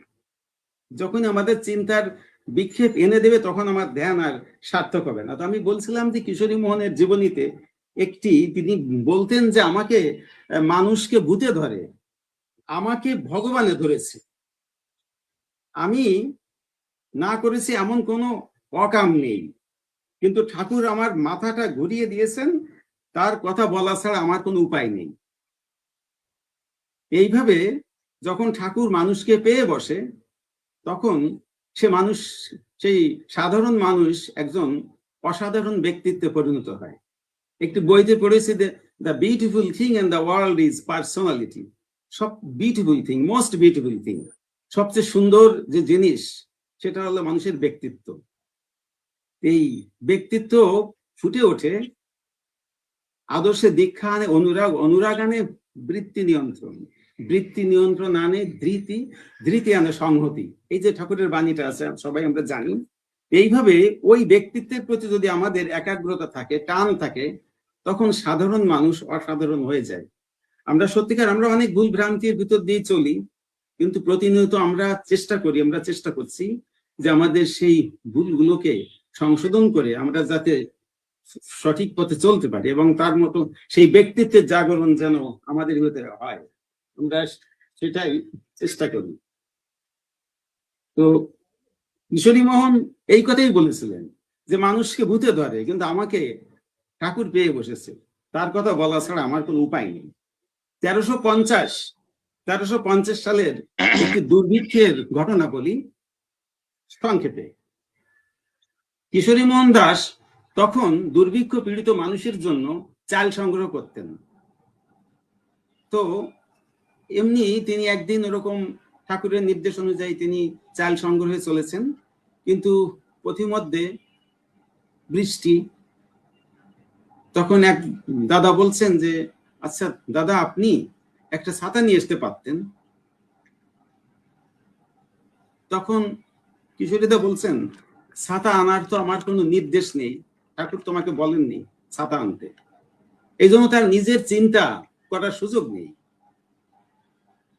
প্রত্যেকটি মুহূর্তে তিনি ইষ্ট চিন্তায় নিরন্তর ব্যাপৃত হয়ে আছেন। এই যে কন্টিনিউশন, এটাই হচ্ছে প্রকৃত ধ্যান। আমি যদি শুধু কিছুক্ষণ যদি সকাল সন্ধ্যা নাম ধ্যান করি, এর একটা ইফেক্ট তো আছেই। এতে আমাদের মস্তিষ্ক সেলগুলো ডেভেলপড হয়। এই বিষয়ে তো আমরা ইতিপূর্বে তার কথা অনুষ্ঠানে পূজ্যপাদ দাদাদের অনেক বক্তব্য শুনেছি যে মেডিটেশন করলে কি হয়। হ্যাঁ, মেডিটেশন করলে আমাদের ফিজিক্যাল এক্সারসাইজ যেমন দরকার, মস্তিষ্কের এক্সারসাইজের জন্য মেডিটেশন হচ্ছে অন্যতম। আমরা যে নাম জপ করি সেটা এখানে কনসেন্ট্রেশন দিয়ে যে নামটা জপ করি, আমাদের ব্রেন সেলগুলো অ্যাক্টিভ হয়।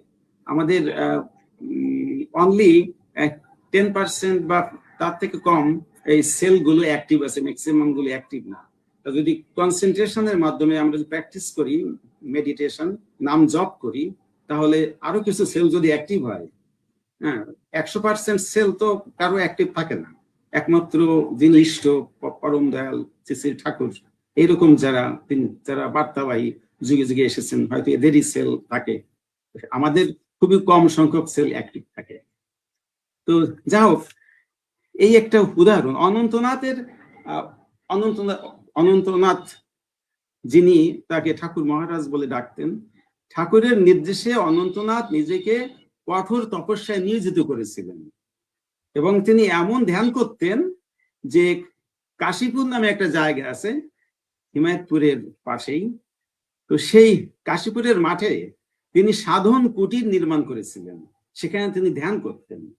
এবং তার এমন হতো যে সেখানে তিনি অনেক সময় বাহ্য জ্ঞান শূন্য অবস্থায় আহার নিদ্রা এগুলো ত্যাগ করে একাধিক ক্রমে 5 দিন 7 দিন 1 মাস এমনকি তার থেকেও বেশি একনিষ্ঠভাবে তিনি ধ্যানে মগ্ন থাকতেন। 3 মাস পর্যন্ত তিনি সেখানে ধ্যানে মগ্ন ছিলেন, এরকম উল্লেখ পাওয়া যায়। তো এটা তো সাধারণ মানুষের পক্ষে কতটা সম্ভব, খুবই অসম্ভব বলে মনে হয়। কিন্তু আমরা সত্যিকার ভাবে যদি আমরা ওই ধ্যান যদি আমাদের দৈনন্দিন কাজকর্মে ঠাকুরের যে নির্দেশগুলো যদি আমরা পালন করি, তাহলে অনেকটা ধ্যান সার্থক হবে। তো এখন ধ্যান কিভাবে সার্থক হয়? এই যে বিভিন্ন কর্ম প্রক্রিয়া, তার যে নির্দেশিত বাণী, এগুলো প্রতিপালনের মাধ্যমেই ধ্যান সার্থক হয়। হোস না যোগী, হোস না ধ্যানী, গোসাই গোবিন্দ যাই না হোস, যজন যাজন ইষ্টবৃত্তি না করলে তুই কিছুই নোস। এটাও ধ্যানের সঙ্গে সম্পর্ক আছে। আমি যদি ধ্যান করি ঠিক আছে, কিন্তু আমি যদি যজন যাজন ইষ্টবৃত্তি পরায়ণ না, তাহলে কি আমার ধ্যান সার্থক হবে? হবে না। আমি সবসময়, আমি যদি ইষ্টের সঙ্গে অচ্যুত ভাবে আমাকে যুক্ত থাকতে হবে, তার নির্দেশগুলো পালন করে। তো সেই হিসেবে ওই যে যজন যাজন ইষ্টবৃত্তি না করলে তুই কিছুই নোস, করলি রে জপ, করলি রে ধ্যান,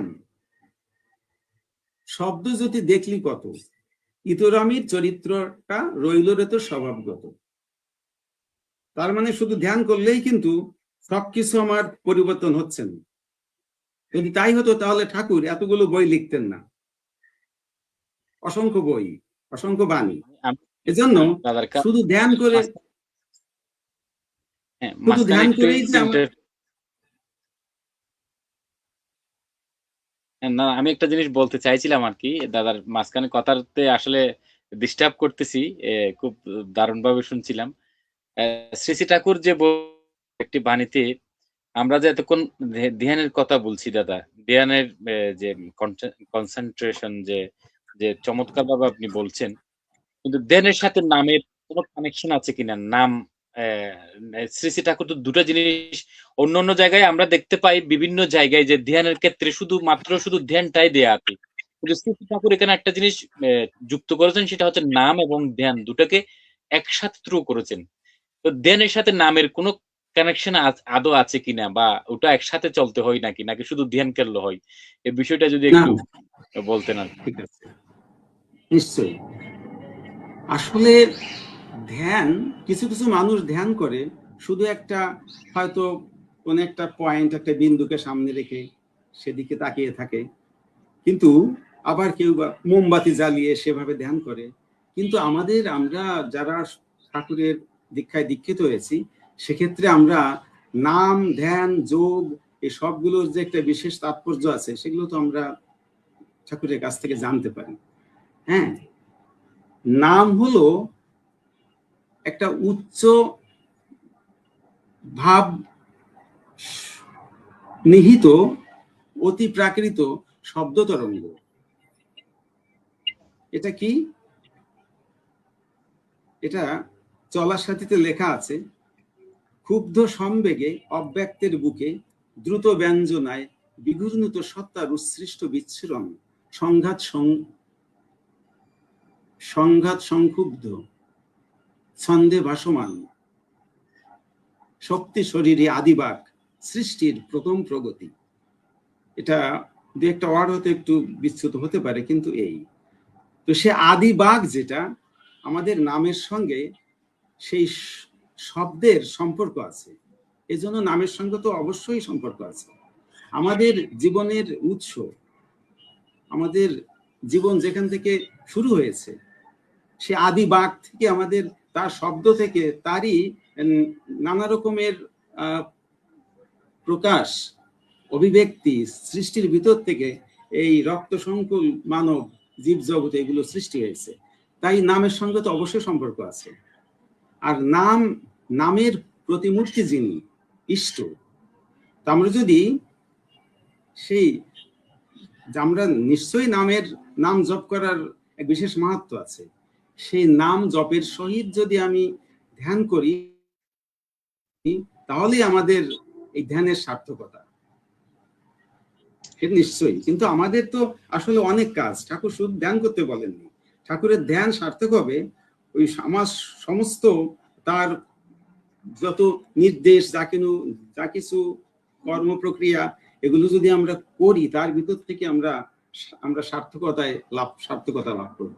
যেহেতু আমরা ব্যক্তি, দম্পতি, গৃহ, সমাজ, রাষ্ট্র, এই জীবনে আমরা বসবাস করি, এগুলো একটার সঙ্গে একটা সম্পৃক্ত আছে। আমাদের নানা রকমের অ্যাক্টিভিটির সঙ্গে যুক্ত আছি আমরা। তো সেই জন্যই শুধু ধ্যান করলে হবে না, আমাদের এত কর্ম প্রক্রিয়ার সঙ্গে যুক্ত থাকতে হবে। ঠাকুরের যে বইগুলো সেখানে আছে, যেমন আলোচনা প্রসঙ্গে, তারপরে বিজ্ঞান বিভূতি, তারপরে আদর্শ বিনায়ক, এরকম অসংখ্য বই আছে। এই বইগুলো তিনি কেন লিখলেন? এই বইগুলো লেখার কারণ আমাদের জীবনের যে জীবন এতটা বিস্তার লাভ করেছে, নানা দিকে নানামুখী, সেই জন্য এত কিছু লেখার প্রয়োজন হয়েছে, তাই ঠাকুর এগুলো লিখেছেন। তবে এটা ঠিক যে কনসেন্ট্রেশনের ফলে আমরা একসঙ্গে বেশ কিছু আমরা বিষয়কে লাভ করতে পারি। আমরা যদি দেখি যে ধ্যানের প্রয়োজনীয়তা, দু একটি কথা আমি বলতে পারি যে মেডিটেটিভ মুড যদি আমাদের না থাকে কাজকর্মের মধ্যে, সংঘাতের মধ্যে, ইষ্টের সঙ্গে অনুরাগ মুখর যোগসূত্র তাহলে অব্যাহত থাকে না। আমাদের কাজকর্মের মধ্যে, সংঘাতের মধ্যে, সবকিছুর মধ্যে ইষ্টের সঙ্গে একটা অনুরাগ মুখর যোগসূত্র আমাদের স্থাপন করতে হবে, তাহলে এই ধ্যান সার্থক হবে। তারপরে যেমন ধরেন, অনুরাগ মুখর সেবা ও স্মরণ মননের মাধ্যমে ইষ্টের সঙ্গে সর্বদা যুক্ত থাকাকেই ভক্তি যোগ বলে। একটার সঙ্গে একটা আবার চলে আসে, আবার ভক্তি থাকতে হবে।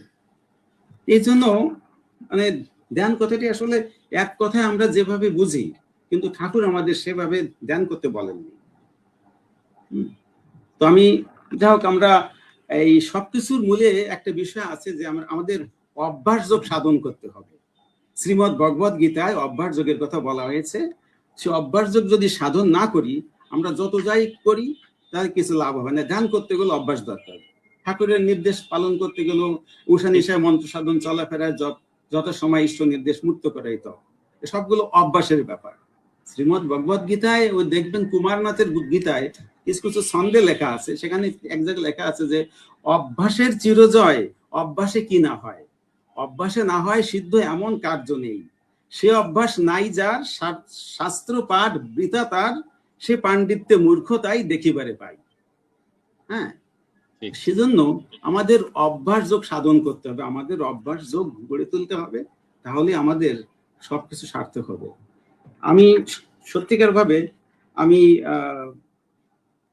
আজকের যে বিষয়টি এত ব্যাপক যে আমি হয়তো অত সাজিয়ে গুছিয়ে সুন্দরভাবে বলাটা সম্ভব হয়নি। আমি চেষ্টা করেছি আমার ক্ষুদ্র বোধে জ্ঞানে যতটুকু সম্ভব আমি চেষ্টা করেছি। তো আমার বক্তব্যের ভুল ত্রুটি আপনারা সবাই ক্ষমা সুন্দর দৃষ্টিতে দেখবেন। আমি সবার ব্যক্তিগত পারিবারিক জীবনের সর্বাঙ্গীন শান্তি পরম দয়ালের শ্রীচরণে কামনা করে আপাতত আমার সংক্ষিপ্ত বক্তব্য এখানে শেষ করছি। সবাইকে জয় গুরু। দাদাকে অসংখ্য কৃতজ্ঞতা। আমরা আসলে দেখতে দেখতে অনেকটা টাইম পেরিয়ে গেছি, আমাদের সেশনের প্রায় 1 ঘন্টা অতিবাহিত হয়েছে। যে কথাটি বলছিলাম, আমরা হয়তো আর কিছু সময়ের মধ্যে আমরা আমাদের সেশন শেষ করব। এর মধ্যে আমার ব্যক্তিগত আমি প্রথমে শ্রদ্ধেয় শ্রী সুজীবদার কাছে আরবার একটু যেতে চাই, কারণ দাদাকে আমি একটু অল্প সময়ের জন্য শ্রী শ্রী ঠাকুরের একটি বাণী আছে, আমরা অনুশ্রুতি প্রথম খণ্ডে আমি একটা বাণী পেয়েছি। শ্রী শ্রী ঠাকুর বলছেন, মানে তুই হ্যাঁ, যোগ মানে তুই ইষ্টিতে যোগ, ধ্যান মানে তার নির্দেশ ধ্যান। ধ্যান, আমরা শ্রী শ্রী ঠাকুর ধ্যানকে অনেকভাবে ডেফিনিশন করেছেন বিভিন্ন জায়গায়, কিন্তু শ্রী শ্রী ঠাকুরের কথাগুলো প্রত্যেকটা জিনিসের মধ্যে আছে। তিনি একটি কথা এরকম করে বলেননি, যেভাবেই বলুক না কেন, বিভিন্ন অঙ্গিনায় বা বিভিন্ন ভঙ্গিতে যদি বলেও থাকে, তিনি প্রত্যেকটা কথার সাথে একটা যুক্ত আছে বা একটা সাথে একটা মিলমেশ আছে। তাই শ্রী শ্রী ঠাকুর বলছেন যে ধ্যান মানে হচ্ছে তার নির্দেশ ধ্যান, তার নির্দেশগুলোকে পরিপালন, বা এক কথায় আপনারা যে একটু আগে বলেছিলেন দুজনের ইয়াতে আমরা ফুটে তুলতে পেয়েছি, এটা হচ্ছে কি, ইষ্টস্বার্থ প্রতিষ্ঠাপন্নতায় হচ্ছে একমাত্র ধ্যান। আমার চিন্তার মধ্যে যদি, আমার চলনের মধ্যে যদি ইষ্টকে ফুটিয়ে তুলতে পারি, বা আমার কর্মের মধ্যে যদি সেটাকে বাস্তবায়িত করতে পারি, সেটাই হচ্ছে একমাত্র তার ধ্যান করা। আর নামের যে তাৎপর্যটা, আমরা নাম এবং নামই হচ্ছে অবেদ, নাম এবং নামই হচ্ছে অবেদ। তাই নামীকে পেতে গেলে নামটা আমার প্রয়োজন খুব বেশি, যার কারণে ওই নামের সাথে যুক্ত হয়ে নামীকে আমি খুঁজে পেয়ে তার ধ্যানে আমরা লিপ্ত থাকাটাই আমরা ধ্যান। সেই জিনিসটা আমার ক্ষুদ্র প্রয়াসে আসে, যে আমার যে জিনিসটা জানার কথা ছিল আমার, সেটা হচ্ছে কি, ধ্যান তো আমরা করি অনেকেই, মানে করি স্টেজ সামনে আমরা চোখ বন্ধ করে করি। আমার শ্রদ্ধেয় প্রকাশ দা যে কথাটা বলছিলেন, যে দুটি চোখের বা নাকের উপরে যে আমাদের আগ্রা চক্র আছে, সেখানে আমরা একটা জিনিস কি স্থির করে, শ্রী শ্রী ঠাকুরের বিগ্রহটাকে স্থির করে আমরা তার চিন্তায় চিন্তিত হয়ে থাকাটাই হচ্ছে ধ্যান। এটা আসলে মানে কোনো প্রক্রিয়া আছে নাকি দাদা করবার? একটা যদি আমি শ্রদ্ধেয় প্রথমে সুজীবদার কাছে যেতে চাই, মানে ওই নামের কোনো সিম্পটম আছে নাকি করবার, কি শুধু নামটা জপ করলে হয়? আমাদের কোনো স্তর বা কোনো একটা সিস্টেম আছে কিনা ওটা জপ করবার মধ্যে, একটু যদি বলতেন সংক্ষেপে। জয়গুরু। আসলে আমরা তো সর্বোপরি আমরা জানি 18টি স্তর আছে, 18টি ধাম। আমাদের পরম প্রেমময় শ্রী ঠাকুর অনুকূল চন্দ্র আমাদেরকে এত সহজ ভাবে দিয়েছেন। ওই যে এক জায়গায় বলছি কি, একটানে যাবিতে একটানে শিলিগুড়ি যাবি। তো ঠাকুর আমাদেরকে, সে আমরা শুনেছি গুজ্জদার মূলাধার থেকে আসতে হয়, কিন্তু পরম প্রেমময় শ্রী ঠাকুর অনুকূল চন্দ্র যেই স্তরের নাম বর্তমান আমাদের জন্য নিয়ে এসেছেন, এটা হচ্ছে দয়াল দেশ, অর্থাৎ সে সর্বোচ্চ যে ধাম, 18টি ধামের যে উচ্চ ধাম, সেই ধামের জন্য একমাত্র যাওয়ার পন্থা হচ্ছে আগ্রা চক্র। আমরা যে শ্রদ্ধেয় আমাদের দাদা যে বলছেন গীতার কথা, 6ষ্ঠ অধ্যায় অভ্যাস যোগ, সেই অভ্যাস যোগেও দেখা যায় শির দ্বারা সোজা করে ভ্রু যুগলের মধ্যে সে নাম করতে হয়, অর্থাৎ নাম অভ্যাস করতে হয়।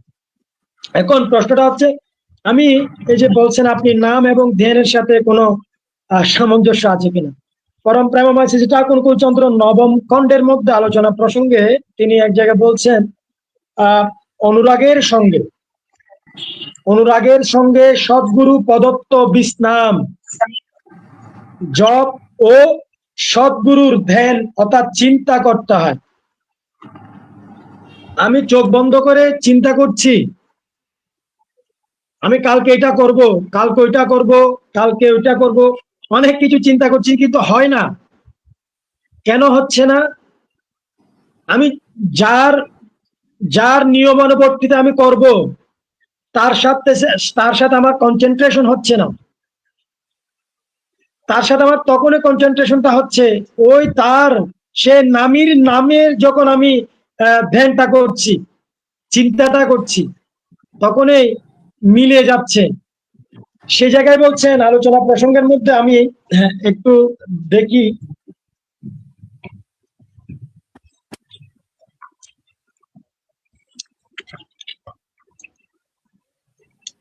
বলছেন কি অনুরাগের সঙ্গে সদ্গুরু প্রদত্ত বিশ্রাম, জপ ও সদ্গুরু ধ্যান অর্থাৎ চিন্তা, তার প্রসঙ্গ, তার প্রীতিপ্রসূ কর্ম, সেবা ও তার বাস্তব নির্দেশ পালন ইত্যাদির ভিতর দিয়ে তাকে সত্যতঃ উপলব্ধি করা যায়। আমি তখনই তাকে উপলব্ধি করতে পারি, আমি শুধু ওই যে নাম ধ্যান করলাম, চোখ বন্ধ করলাম, আজ্ঞা চক্রে আমি চিন্তা করছি, কিন্তু হচ্ছে না। কেন হচ্ছে না? আমি চিন্তা করছি, হচ্ছে না, কিন্তু আমার আজ্ঞা চক্রে চিন্তা করার কথা বলছে না। আমার যে ইষ্ট, তাকে আমার আজ্ঞা চক্রের মধ্যে নিবেশ করতে বলছেন, তাকে এখানে চিন্তা করতে বলছেন। তাহলে আমার নামটা চলবে, আমার শ্বাস প্রশ্বাসের সঙ্গে সেই নামটা চলবে, তারপর আমি উপলব্ধি করতে পারছি। এর আগে আমার উপলব্ধি আসছে না। তাহলে এটা হঠাৎ করে আসবে না, এটা করতে করতে অভ্যাসের দ্বারা আসে। ভগবত অনুভূতির এই হলো সহজ সরল পথ। দীক্ষা অনেকে নেই, কিন্তু যেমন যেমন ভাবে যতটা সম্বেক নিয়ে যতখানি যা করার তার নিষ্ঠা সহকারে নিয়মিত করে না, তাই টেরই পায় না যে সদ্গুরুর দীক্ষা কত বড় বস্তু। তবে নিবিড় ভাবে না পারলেও যজন যাজন ইষ্টবৃত্তি অনুশীলন যারা নিয়মিত ভাবে ধরে থাকে, তারা পদে পদেই এর প্রভাব টের পায়। কিন্তু তন্ময় হতে না পারলে সুখ নেই। শ্রদ্ধেয় দাদা কিছুক্ষণ আগে বলছিলেন, হস না জ্ঞানী, হস না যোগী, হস না ধ্যানী, গোসাই গোবিন্দ যায় না হোস। যজন যাজন ইষ্টবৃত্তি না করলে কিছুই নস। তাহলে এখানে যজন, এই ধ্যানের প্রাসঙ্গিক টানতে গিয়ে, ধ্যানের প্রাসঙ্গিকতা আসতে গিয়ে আমাদের সর্বপ্রথম আসতেছে কি? যজন যাজন। তাহলে ইষ্টবৃত্তি, তো বলছে কেন ইষ্টবৃত্তি আসতে বলছে, ইষ্টের এক ভক্তি অটুট, শক্তি পাবে বুকে, তারই কর্মে রাঙাও স্বভাব, করবে না গো দুঃখে। সেই আমি এটাই বুঝি, ওই যে বলছিলাম আজ্ঞা চক্রে আমি ধ্যান করছি, নাম করছি না। আজ্ঞা চক্রে আমি চিন্তা করছি কিন্তু নাম করছি না, তাহলে হবে না। কারণ আমি আজ্ঞা চক্রে চিন্তা করছি কাকে? নামীকে। সেই নামী যে নামটা নিয়ে এসেছেন, তার কাছে যাওয়ার যে মন্ত্রটা, সে বীজ যদি আমি রোপণ না করি, তাহলে আমি শুধু বৃক্ষকে চিন্তা করছি কিন্তু বীজটা রোপণ করি নাই, তা তো হবে না। সেজন্য সে নাম এবং নামী হবে, নামের সাথে সাথে আমার সেই নামীকে চিন্তা করতে হবে। ওই নামীকে চিন্তা করার নামই হচ্ছে ধ্যান। ঠিক ঠিক। অসংখ্য কৃতজ্ঞতা দাদাকে। আমি খুব চমৎকারভাবে দাদা বলছিলেন, এবং আমি আবার একটু অল্প সময়ের জন্য, আমরা খুব একদম অনুষ্ঠানের শেষ পর্যায়ে চলে আসছি। অল্প সময়ের জন্য আমি একটু শ্রদ্ধেয় শ্রী প্রকাশ দার কাছে যেতে চাই। আমরা জানি দাদা, আসলে শ্রী শ্রী ঠাকুর চরিতামৃতে আমরা একটা জিনিস দেখতে পাই যে আচার এবং প্রচার দুটাকে যদি একসাথে আমরা না চালাই, শুধু প্রচার করে কিন্তু মানুষের সমস্যা সমাধান হয় না কিন্তু। হ্যাঁ, এবং এই আচার আমরা যেটা, এই যে প্রচারটা এখন পুরুষোত্তমের যে প্রচারটা চলছে, এটা এক ধরনের প্রচার। শ্রী ঠাকুর আদর্শকে আমরা সাবমিট করছি, কিন্তু সেই প্রচারের সাথে যদি আমাদের ওই কথাগুলোর আচারগুলো যদি আমাদের জীবনে না থাকে, তাহলে আমরা কখনোই সার্থকতা পাবো না। কারণ আমরা যা বলি তা যদি না করি, তাহলে কিন্তু আমরা কখনোই আমাদের সফলতা অর্জন করতে পারি না। শ্রী শ্রী ঠাকুর একটা বাণীতে বলছেন ঈশ্বর তো পরম বিধি, বিধি ধরেই সিদ্ধি পাই, বিধি বিপরীত করলে কিন্তু আপদ আসে পাই পাই। শ্রুতি প্রথম কোনতে তিনি এক জায়গায় বলছেন ঈশ্বর, আমরা যে বলি ঈশ্বর একটা মূর্ত বা একটা মূর্তি বানিয়ে বা একটা জিনিসকে আমরা অনুধাবন করি, শ্রী শ্রী ঠাকুর বলছেন ঈশ্বরের আরেক নাম হচ্ছে বিধি, ল, সিস্টেম, আইন। সে আইন লঙ্ঘন করে আমরা যাই করি আমাদের বিপদগুলো সেই আইনের ফাঁক ফুকুর থেকেই চলে আসে। আমি শ্রদ্ধেয় দাদার কাছে একটা বিষয় জানতে চাইবো, যে জিনিসটা সেটা হচ্ছে যে আমরা ধ্যান করি, শ্রী শ্রী ঠাকুরের ধ্যান করছি আমরা প্রতিনিয়ত, কিন্তু শ্রী শ্রী ঠাকুর বলছেন মিনিমাম একটা টাইম যেন ধ্যানের মধ্যে থাকা চাই। যে আমরা 5 মিনিট করছি, 10 মিনিট করছি, বা হয়তো অনেকেই বসে আবার উঠে যাচ্ছি, কিন্তু প্রপার ধ্যানের যে গুরুত্ব বা যে ফিডব্যাকটা আমার ভিতরে গজিয়ে উঠবে, সেটার জন্য কতটা টাইম আমাদের বা কোন কোন সময়ে, শ্রী শ্রী ঠাকুর তো বলে দিয়েছেন অবশ্য যে উষায় নিশায় মন্ত্র সাধন চলাফেরায় যোগ, যে ব্রহ্ম মুহূর্তে এবং শোয়ার আগে, এটা একটা টাইম তিনি করে গেছেন। কিন্তু কতটা টাইম আমাদের করা বাঞ্ছনীয়, একদম নিহাত কতটা টাইম আমাদের করাটা বাঞ্ছনীয়, সেই বিষয়ে যদি একটু সংক্ষেপে যদি বলতেন, যারা শুনছেন তাদের জন্য হয়তো একটা প্যারামিটার হতো আর কি। জয় গুরু।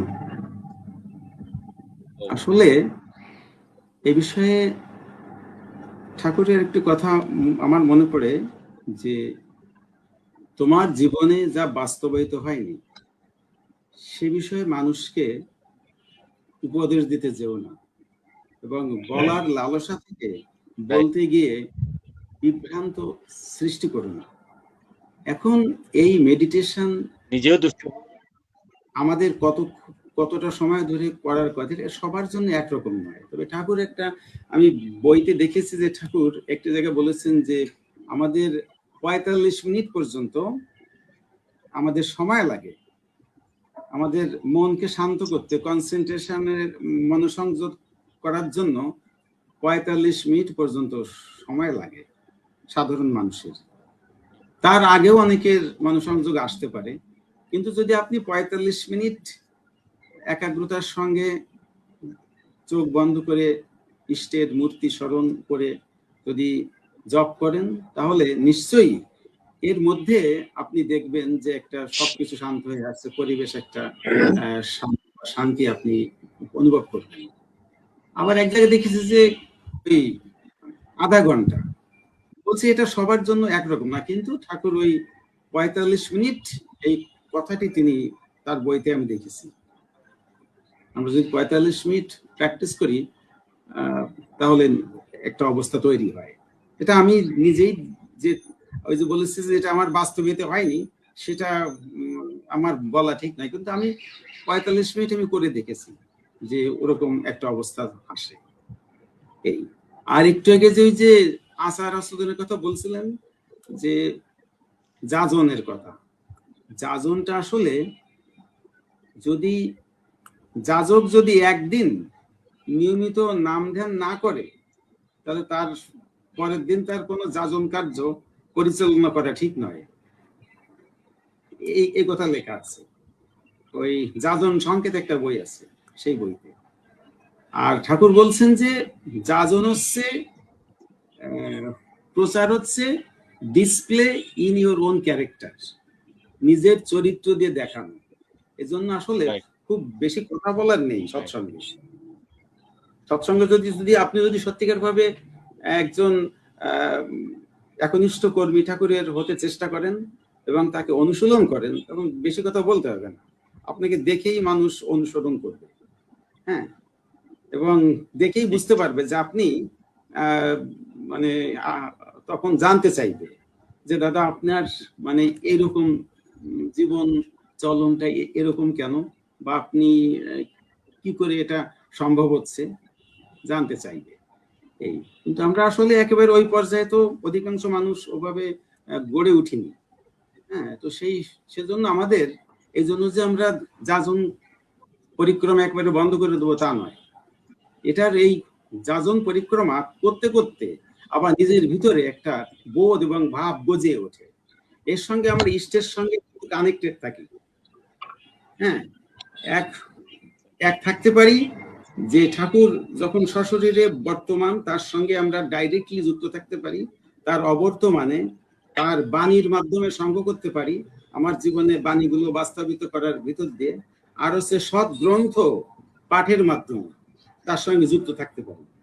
সাধু সঙ্গ এবং সৎ গ্রন্থ পাঠ, যেখানে তার আবেশ যেখানে আছে, প্রিয় পরমের ব্যক্তিত্ব যেখানে আছে, যে আবাসে আমরা পাই, তার সঙ্গে যদি যুক্ত থাকি, তাহলে আমরা এভাবে ইষ্টের সঙ্গে যুক্ত থাকি। এই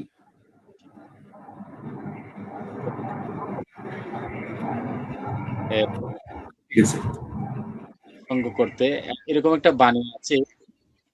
আমরা সম্ভবত গীতায় আলোচনা প্রসঙ্গে নবম খণ্ডে মেবি শ্রী শ্রী ঠাকুর এক জায়গায় বলছেন, সংঘাতে শ্রদ্ধায় সংঘাত সঞ্জায়েতে শ্রদ্ধা, শ্রদ্ধায় দৃষ্টি শুদ্ধতা। হ্যাঁ, মানুষ সঙ্গ করলে শ্রদ্ধা থেকে মানুষের দৃষ্টিভঙ্গি শুদ্ধ হয়, আর সেখান থেকে মানুষের প্রেম আসে। এরকম একটা বলছিলেন শ্রী শ্রী ঠাকুর। যাই হোক, আমরা অনুষ্ঠানের একদম শেষ পর্যায়ে চলে আসছি। আমরা শ্রীমদ ভগবদ গীতারই আছে, এই কথাটা শ্রীমদ ভগবদ গীতারই কথা। সংঘাত সঞ্জয়তে শ্রদ্ধা, শ্রদ্ধা দৃষ্টি শুদ্ধতা, এরকম আছে বেশ। চতুর্থ অধ্যায়ে 42 নম্বর শ্লোক। আসলে আমার গলাটা খুব একটা ইয়া হয়ে গেছে আজকে, সারাদিন আমি এই কাজে ছিলাম, ওই জন্যই ক্ষমা প্রার্থনা যদি গলার কোনো ত্রুটি থাকে। না, ঠিক আছে, সুন্দর আছে, কোনো সমস্যা নেই। মাঝে মাঝে দাদাকে আমার আবারও প্রণাম। ইষ্ট প্রতিষ্ঠা পূর্ণেশু দাদা এবং মাতৃমণ্ডলী মা, আপনারা যারা এতক্ষণ দেখেছেন বা পরবর্তীতে যারা দেখবেন, তাদেরকে আবারও ভক্তি বিনম্র শ্রদ্ধা এবং প্রণতি জ্ঞাপন করছি যথাযথভাবে। এবং আপনারা চাইলে এই অনুষ্ঠানটিকে শেয়ার করে সর্বত্র ছড়িয়ে দিতে পারেন এবং আপনাদের টাইম লাইনে রেখে দিতে পারেন, এবং পরবর্তীও আমাদের একই নামে ইউটিউব চ্যানেল আছে, সেখান থেকে আপনারা দেখতে পারেন। আমি কৃতজ্ঞতা প্রকাশ করছি দাদারা, যে আজকের দাদাদের প্রাত্যহিক জীবনের যে মূল্যবান সময় নষ্ট করে আমাদের এই অনুষ্ঠানে এসে আমাদেরকে সময় দিয়েছেন। আমি শ্রদ্ধেয় দাদাদের কৃতজ্ঞতা প্রকাশ করছি আলোকবর্তিকা ফেসবুক পেজ থেকে, এবং দাদাদের কাছে আবারও কৃতজ্ঞতা প্রকাশ করব। যদি আবারও প্রয়োজন হয় আমাদেরকে সাড়া দিবেন, এই প্রত্যাশাটুকু রাখছি। এবং আজকের যে সেশন, সেটাকে শ্রী শ্রী ঠাকুরের ধ্বনির মধ্যে সমাপ্তি ঘোষণা করবার জন্য দাদাকে শ্রদ্ধেয় শ্রী শ্রী ঠাকুরের বার্তাবাহী সভাপতি ঋত্বিক শ্রদ্ধেয় শ্রী প্রকাশ দাস চন্দ্র দাস বিশ্বাস মহোদয়কে বিনীতভাবে অনুরোধ করছি আজকের যে সেশনটিকে সমাপ্তি ঘোষণা করবার জন্য। এবং এতক্ষণ যারা সাথে ছিলেন, তাদের প্রত্যেকের কাছে আমি আমার ব্যক্তিগতভাবে ভুল ত্রুটির জন্য ক্ষমা প্রার্থনা করছি। এবং আগামী পর্ব পর্যন্ত আপনারা অবশ্যই পরম পিতাকে নিয়ে থাকবেন, শ্রী শ্রী ঠাকুরকে তার নির্দেশগুলো মেনে চলবেন, এবং তার চিন্তাই মগ্ন থেকে যেন আপনাদের জীবন প্রতিফলিত করতে পারেন বা পরিচালিত করতে পারবেন, এই প্রার্থনাটুকু রাখছি পরম পিতার আতুল চরণে। কারণ বিশ্বের এই ক্লান্তি লগ্নে আমাদের শুধু একটাই ভরসা, যিনি অভ্রান্ত জ্ঞানের মালিক, যার নির্দেশ মানুষকে উন্নততর করতে পারে বা নির্ভুল করতে পারে, সেই প্রিয় পরম বা পরম প্রেমময়কে আগলে ধরে বাঁচাবার উপায় একমাত্র, আর কোনো সুযোগ নেই। শ্রী শ্রী ঠাকুর যেমনটি করে বলেছেন, লতা যেমন বৃক্ষ ধরে বেড়ে উঠে ফাঁকে ফাঁকে, লোকগুলিও তেমনি করে ইষ্ট ধরে বাড়তে থাকে। আমাদের ইষ্টকে জড়িয়ে ধরে আমরা যেন বাঁচতে পারি, সেই প্রার্থনাটুকু রাখছি প্রত্যেকের জীবনে। জয় গুরু, বন্দে পুরুষোত্তম। জয় গুরু। ধ্বনি দিয়ে যদি একটু শেষ করতে বন্দে পুরুষোত্তমম, বন্দে পুরুষোত্তমম, বন্দে পুরুষোত্তমম, বন্দে পুরুষোত্তমম, বন্দে আর্য পিতৃন, বন্দে মাতৃবর্গান, বন্দে অহং কৃষ্টি দৈবতম, আপয়মান বৈশিষ্ট্য কালী লোকত্রাতা ভগবান শ্রী শ্রী ঠাকুর অনুকূল চন্দ্র জি কি জয়। আপ্রিয়মান বৈশিষ্ট্য পালী লোকত্রাতা ভগবান শ্রী শ্রী ঠাকুর অনুকূল চন্দ্র জি কি জয়। আপ্রিয়মান বৈশিষ্ট্য পালী লোকত্রাতা ভগবান শ্রী শ্রী ঠাকুর অনুকূল চন্দ্র জি কি জয়। বন্দে পুরুষোত্তমম, বন্দে পুরুষোত্তমম, বন্দে পুরুষোত্তমম, বন্দে। জয় গুরু দাদা, আমার প্রণাম দিবেন। জয় গুরু। জয় গুরু। জয় গুরু।